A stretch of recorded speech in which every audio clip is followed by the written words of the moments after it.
Hey guys, welcome to another episode of On Air. Today I am joined by Alastair Banks. Alastair is the founder of Optix Solutions, somebody I've known for a few years now, and who spends a lot of his time talking about and guiding people on personal brand. So we're going to be looking today at how sales reps, founders who are out selling, anybody who's trying to drive new deals in, can build a personal brand and use it to their advantage across the sales process, and in building their network and driving revenue into their business. Al, before we get into topic though, we always like to give our guests a couple of minutes just to tell the people that don't already know you, who's Al, and who are Optix Solutions. Just give us a bit of context if you wouldn't mind. Yeah, thanks, Owen.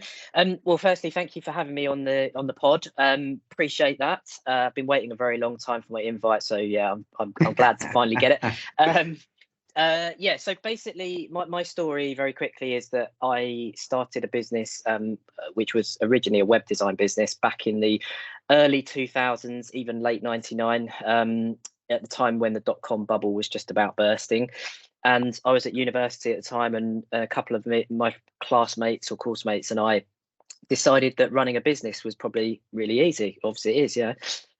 Not. And yeah, we get into the whole world of web. So spent the first kind of year or so telling clients or prospects at the time that the internet wasn't going to be a fad, that they should probably have a website.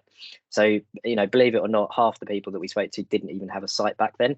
So yeah, basically kicked that business off. And that business still runs today. It's the one that I'm still co-founder of 23 years later. So doing something right, I suppose. And then, yeah, that's moved more into kind of the strategic marketing business that it is today. So moved away from web really, which we do a little bit of, but more into the kind of marketing sphere, and then spun off a few other businesses off the back of Optix as well. So that's nice. my history and a potted history. Love it. Thank you. And I just want to touch on personal brand 23 years ago. And we won't focus on that too much because I guess the people listening to this are going to want to know what they can do now. But I guess that notion has evolved somewhat for over the last, going back into early 2000 or late 99, building a personal brand maybe wasn't quite so easy, or certainly was done in a very different way then. Super interesting question, this, because I do loads of kind of training and talks around this topic, and one of the first things I start off by saying always is I use Jeff Bezos's quote about personal brand, that it's about what people say when you leave the room. And the interesting thing about that is that that's got nothing to do with digital at all. So your personal brand existed in 2099 just as much as it does now. The difference is really that we've got the chance to amplify it with digital tools like LinkedIn, like podcasts, like all these different areas. So I think it was just, I mean, it wasn't even really coined as a term back then, was it? And no. I think that what it was for me was, it's all about, and it always has been about, relationships and people buying people, and ensuring that the way that you come across, whether that is offline or online, is in such a way that people want to buy from you.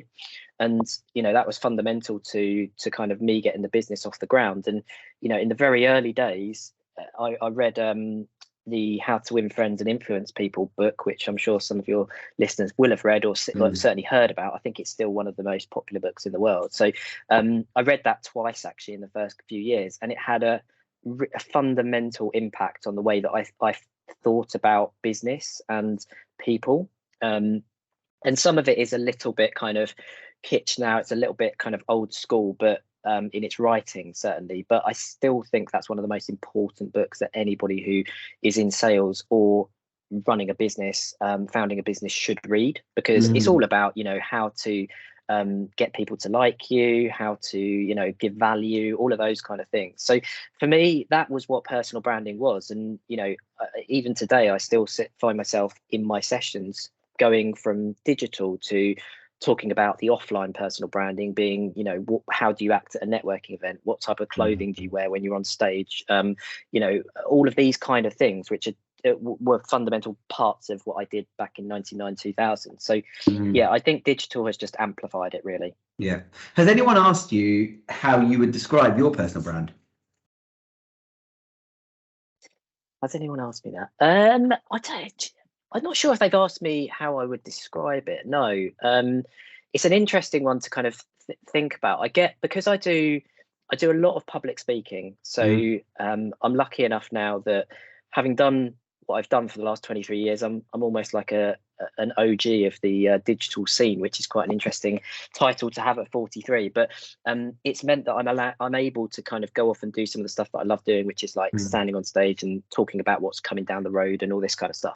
So and what I get from that is I do get quite a lot of feedback about what people think of me and what they think of what I say. So although I've never asked anybody, I think that people seem to resonate quite a lot with my story in terms of, starting quite young, never having worked for anyone else. They kind of, and I feel like I'm almost blowing smoke, but I don't mean to. But people have often said that they find my stuff quite inspiring, and I guess that's because I'm two things really. I always try to educate and add value. So I'm never ever really selling anything that I do or that we do as a business. It's always about helping other people, and I think they find that useful and good, and they like it. And I'm humble and human, and I think that's the other thing.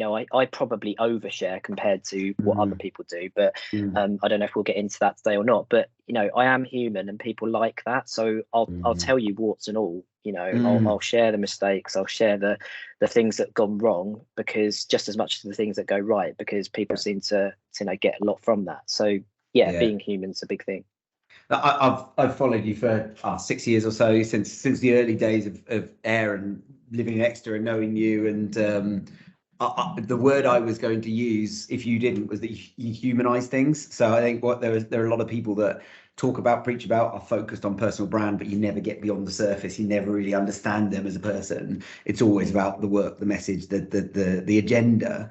And they might be really, really good at that, but it's a very different thing. And I think that yours is intentionally humanized, and I think that's a really good summary. So let's move through to 2022, moving into 2023, and let's just look at the basis of why. Why would a sales rep, an SDR, an account executive, a head of sales, a VP of sales, or a founder who's out selling, why would they spend time building a personal brand? So not just having one, but building one intentionally, when they could be out driving revenue selling. What advice would you give to people who are asking that question? Sure. So I think there are probably quite a few different answers to this. So I'll pick on my kind of sort of favorites, I suppose. Fundamentally, the one thing, you and I were talking about this before the show, and just saying, although I'm a co-founder and I've never had the title of salesperson, I am still a salesperson, and I got my business off the ground through selling. So what I feel like I can kind of actively talk about this, and I think one of the things that I try to get across to salespeople now is that, how easy do they want their lives? If you want inbound inquiries coming into you on a regular basis without you even having to try, that you have to really build your personal brand to do that.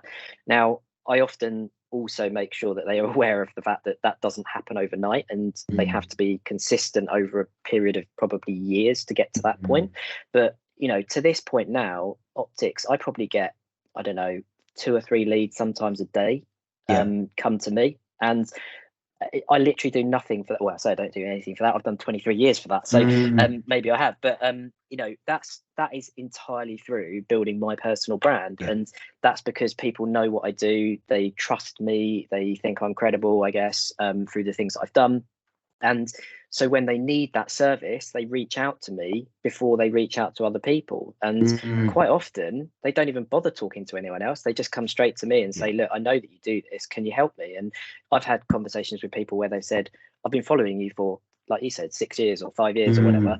And I now need you. Can you help me? So I think for any salesperson, if you want to benefit from that at some point in your career or your future, you have to put the hard work in now to get to that point. Unfortunately, a lot of them aren't really willing to do that. So yeah, I think, you know, when I'm sort of talking to my sales guys here, I'm trying to make them aware of the fact that this isn't something for them for the next week or 2 weeks or 6 months. This is something that's going to help them in the next 5, 10, 20 years. It's an interesting thought, because I guess the skeptic in me, and part of my role is to ask the questions that I know that the audience, some of the audience will, would say, that's great. So you've got a sales rep that's with you on average 2 years. They spend 20% of the time building their personal brand when they could be selling, and then they bugger off somewhere else, and they're off utilizing that personal brand in another business. And I think it's a question that needs to be asked, because I guess as a founder, that's not an issue, but giving sales reps time to go and build their personal brand, it is a medium and long-term strategy. It very much relies on the benefit coming back, you know, sometime down the line, and that person still being with the business. Yeah, that's a very, very interesting point to talk about, and I can think of some examples where I'm not sure if they resonate exactly with the audience or not, but let's just unpick them for a second. So not a salesperson, but ultimately almost everyone in my business is a salesperson, because they interface with clients and they have upsell opportunities and stuff like that. So there was a girl that used to work for me called Crystal. She started with me 4 or 5 years ago. Didn't really have any kind of personal brand, saw what I was doing, really kind of liked it, and naturally was very good at it herself. So I kind of took her under my wing, and I started to coach her a little bit in terms of, you know, presenting and public speaking and talking online and getting involved in networks and stuff like this. And her particular area of expertise was SEO, search engine optimization. So she very quickly, over about 2 or 3 years, she became really, really well known for it. And then last year got headhunted. Got headhunted by a company called Wix, who a lot of people will know is a very, very big company. Her boss is in Israel, but believe it or not, and she's in Devon. And she doubled her salary overnight. And I can't compete with that. But what's interesting about that is I'm still super proud of her and what she's gone on to do. In the time that she was with me, I benefited massively from her networking and her personal brand. We got lots of leads. We got lots of really, really good work from it. So I feel like we still benefited in that period of time. To the, you know, I would never keep her forever anyway. So I think that in itself is a good thing. Equally, now she's left, actually, she's brought Wix on as a client to us, because we treated her so well, and she loves us still. She really wants to be involved. She felt really bad for leaving. I told her not to, but you know, that relationship's gone on and become a much bigger thing. And actually, she'll probably even become maybe an advisor or non-exec or something like that to our board at some point, because of that journey. So I think it depends on how you view it. Yes, if you were talking about someone really, really junior, I could potentially see your point. But I think maybe someone mid-career or kind of coming into the end of their career, it's a little bit different. And I think with the junior people, perhaps, you know, maybe 20% is a bit too much, and you just want them doing 5 or 10%. But something is probably better than nothing, because who wouldn't want a warm lead over a cold lead? Yeah, absolutely. Do you know what? I'm going to put my other hat on for a second, because I ask these questions. I know someone out there will, and not necessarily because I agree with the question itself. And it's akin to that point, and I can never remember the phrase, or I think it was a Branson quote that says, you know, people being worried about training their staff and them leaving, but actually, what if you don't train them? And I think it's akin to that, isn't it? As in, you know, if you don't give them the chance to develop themselves and get better at things, then they're definitely going to leave. And what you need to do is give them that opportunity, but treat them well enough that they will stay, or as in this case that you've given, that they'll go, but they'll bring business back and they'll still be a part of your network and add value. And you know, I don't think it's ever a bad thing. To your point, you could go years and years trying to get that person to generate enough outbound leads that actually quite quickly you can turn around to an inbound. And I've found with the personal brand stuff at a junior level that we've done within our business, there are some quick wins. There's always some quick wins here and there to be had. So it's not like it takes years until it starts. it just takes years for it to be substantial. But you get wins along the way for sure. Yeah, 100%. Yeah, that's a favourite quote of mine: the train people well enough so they can leave, and treat them well enough so they don't want to. And and there's another angle to this which I just thought of, which is really important actually. And it depends what type of business you're in. I appreciate that, but I'll give you an example of something that happened to me fairly recently, or to our business fairly recently, which was really interesting. So as an agency, typically the journey for a client or a prospect to buy from us is that they quite often they'll tender that process, or they'll put you into a pitch situation. So you're up against other companies. So this happened to us with a large drinks producer that probably many people would know the name of, and I won't say it, but would know the name of. And I knew their marketing director. I wasn't involved, but I knew their marketing director well enough to pick up the phone to them 2 days later and say, have you got any feedback? And what they told me was really interesting. So this happened fairly recently. They saw 3 companies, of which mine was one of them, on the same day. And they went to visit those companies, and then they went and sat in a coffee shop afterwards. And basically what they did was they didn't go and look, and they might have done this before, but they didn't go and look at the company. They looked at the individuals that had pitched to them. So she said to me, I got the LinkedIn profiles of the 3 people that were in your company that pitched on the day. I got them all up on screen, and I looked at their profiles. I looked at their experience. I looked at where they worked. I looked at the content they were sharing, and we formulated an idea of what it would be like to work with those individuals. So, and that for me was like, wow, I've been telling people this for a long time, but actually that is really important, because whether you are using your personal brand to generate work or not, which is kind of what we talked about before, this is more about people. Your personal brand exists anyway. People might Google you, they might Google your name. If you're an SDR or something, you make a phone call and they take your name down, they might go and look you up. And what they look you up, what they find is going to have an impact. And unfortunately for that person, or fortunately, depending on whether they put time in, that person might make a judgment call on that person and that their business there and then, without them being able to do anything about it. So, there's no rebuttals and things like that at that point, because they're doing it in their own time. So so I think people have to be really aware of that fact as well. And often they're not. It's interesting. And even the concept of is there a judgment if there's nothing there, if there is no digital footprint, or if there is no brand at all? What's the assumption there? It brings me on to a really interesting, sorry, go on now. Well, I was just going to say, does this person have credibility? Do they have any gravitas? Like, why should I talk to them? But equally on the opposite footing, if they've got loads there, you're probably more likely to want to carry on that conversation with them. So I agree. It's gonna help you or hinder you, depending on which. Yeah, there is a point though where it's too much. I often think there's a few people out there, I see the amount of content they produce, and I think, when do they actually do work? I'm not quite sure how that works, but that's an aside. Are you putting me into this boat? No, you're all right. You're all right. I know you've got a team behind you. That's the key. With let's say sales reps, junior roles, mid-level roles, one of the things I'm keen to get your advice on is, how do those people decide on the tone of their personal brand if they want to start out and start building a personal brand, or they've got one?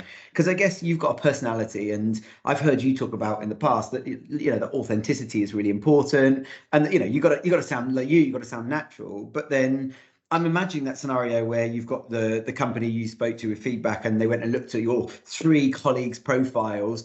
If they'd have all been talking about completely different things in completely different ways, I'd imagine they'd have gone, oh, this is interesting. They're almost conflicting with each other. They've got different personalities. There's not a togetherness there. Do you need to be having a tone of voice that has the company's brand in mind and the company's tone of voice in mind? Do you need to be aligned with that, or can it be separate and still be successful?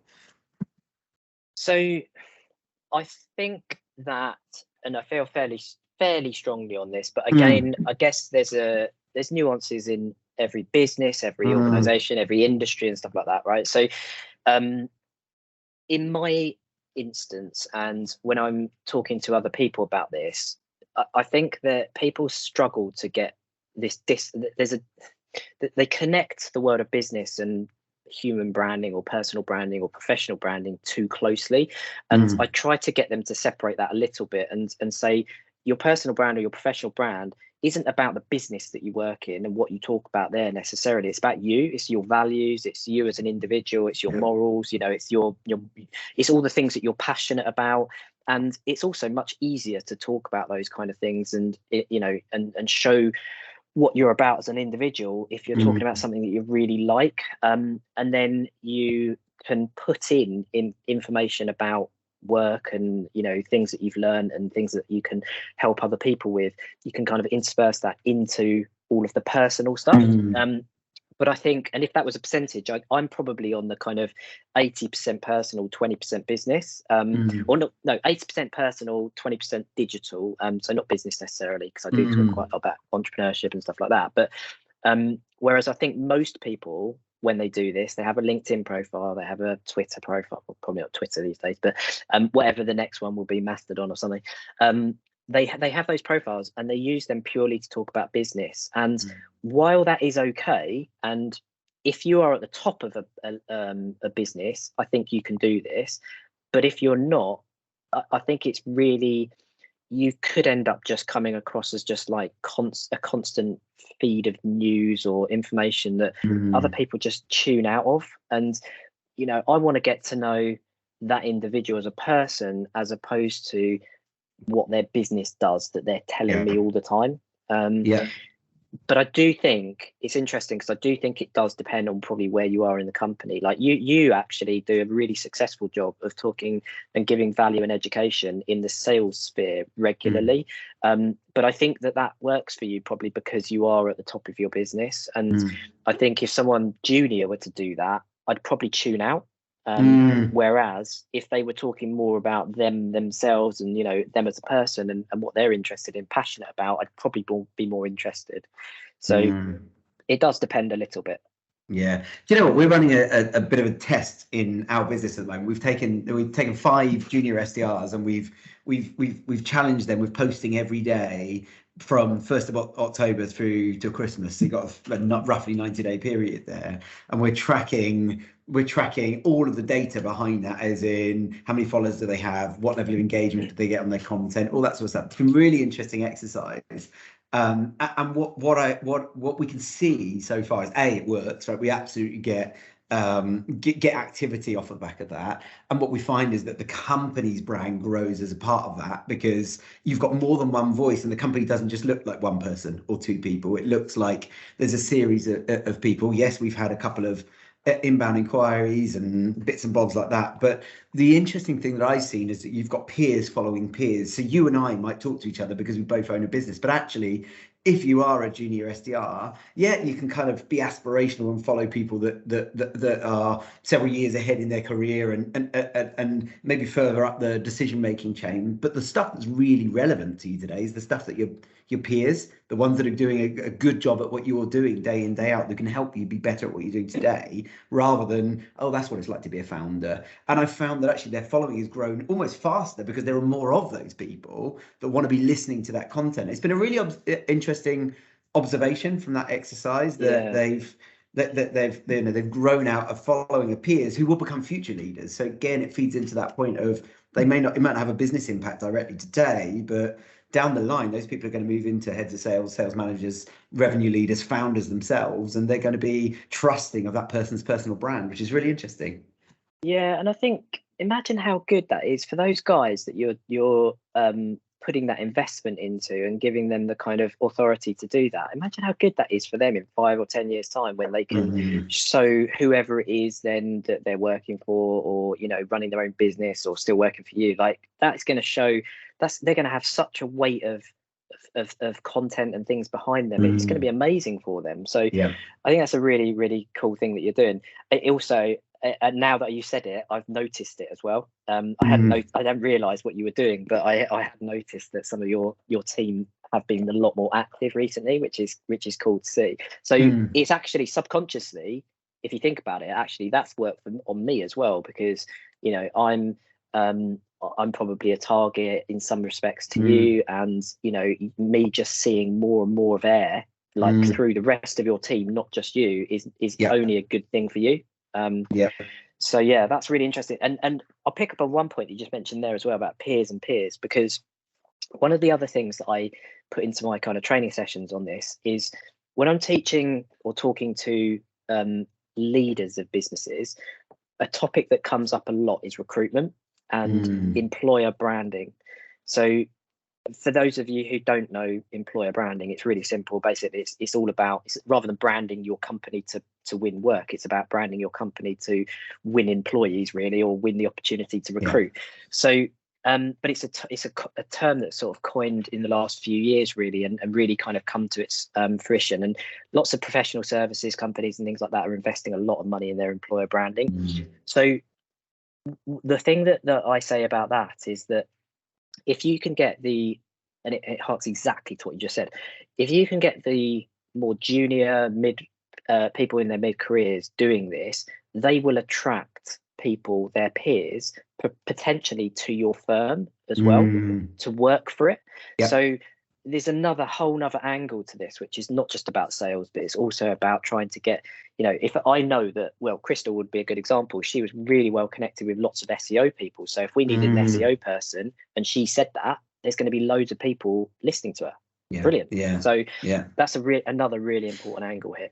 Yeah, I love that. I love what we've identified about the fact that it's working right across, influences right across the process. I guess in my head, I've always thought about top of funnel. So personal brand impacts on inbound inquiries, but you've made a really good point there. It also employer brand, but then also further down the sales process with your example of actually they're in a tender process. They're now looking at the profiles of people. How credible are they?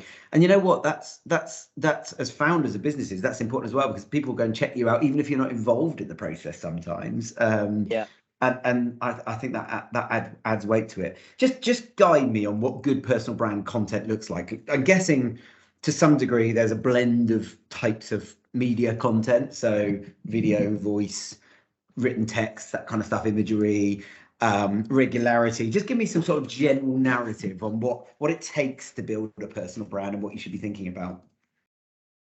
Yeah, so I think the first thing that people need to kind of understand is we call them personas in marketing. So who are the people that they're actually trying to attract? So let's focus on this from a sales perspective rather than anything else. So put aside employer branding and things like that for a minute. If you are a salesperson, who are you actually trying to attract? So who are your target customers? Who are your target prospects? Once you know that, and that is the very first thing you need to do, because otherwise what you'll do is spray and pray, which is a term that we've used quite a lot. But essentially, you need to understand who those people are, what they look like, where they hang out, what their challenges are. So what are their pains? What are their problems in their business at the moment? What keeps them up at night? All of those kind of things, but in relation to what you do as a business or an individual. And then and then once you know that, then you can build your platform. So your platform should exist essentially where your personas hang out. So if you are targeting, I don't know, let's say 40 to 60-year-old owners of businesses, LinkedIn's probably going to be quite a good one. Whereas if you're targeting Gen Z just out of university, you might be on TikTok or Instagram or something like that. And you have to be in the spaces where these other people are. The other one which people often forget is go and find the places where the audiences exist already. So a good example of this for me might be something like, I don't know, eConsultancy or .com or smartinsights.com. They might mean nothing to any of the people listening to this, but to me, they are hubs of content where lots of marketing people go and read them day in, day out. So with my personal brand, if I can get content onto those spaces, I will get in front of potentially thousands of people through one or two pieces of content. So I think, again, a lot of people tend to think personal branding is their own thing, their own platform, but do try and think a little bit outside the box as well as where you might go. In terms of like what type of content and medium and things like that, again, it's all related to personas, isn't it? If you are creating for a certain demographic, video might be relevant, but you might be creating for a different demographic, and text or images might be better. So it really does come down to that very first point, which is really understanding who you're actually trying to get in front of, because otherwise what's the point? You're probably doing this for a reason. You're doing this to get sales or to get inbound leads. In terms of finishing that piece off and saying you understand your personas, you've built your platform in front of them, you then got to work out what type of content to write about. That is a mixture, and it's also down to kind of how you feel individually about what you share as well. So for me, I'm all about people by people, and like attracts like. So I do share quite a lot of individual personal stuff about me. So if you went online, you'd find big rugby fan of skiing, like kids, all that kind of stuff, and I attract people that are in similar veins to that, and I like that. From a business perspective, what I would do is I'd focus in on the challenges that I'd worked out my personas have got. So if it's, I don't know, Owen wants to know how to get to #1 in Google because his competitors are outdoing him, then maybe I write a piece of content or do a video or something that helps you to improve your positions in Google. And this is another challenge that people have, is that they don't want to give this stuff away because they feel like that's what people pay them for. But actually, if you do this, and I promise you it works, if you do this, what you get is some people will take it away and do that, and they're probably not the right customers for you anyway.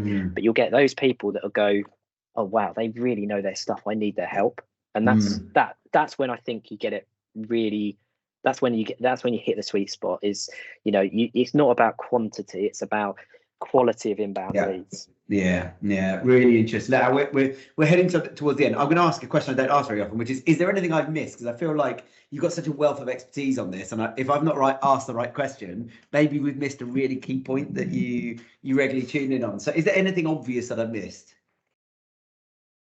I don't think so necessarily. I mean, out of all I'm just trying to think back to like the questions that I get asked a lot, and probably the one that I do get asked that we haven't maybe touched on is time, and how do you find the time to do this stuff, right? So I quite often I'll get through a session of an hour or two talking about stuff and helping people workshop it, and then they'll go, I don't know how to fit this into my day.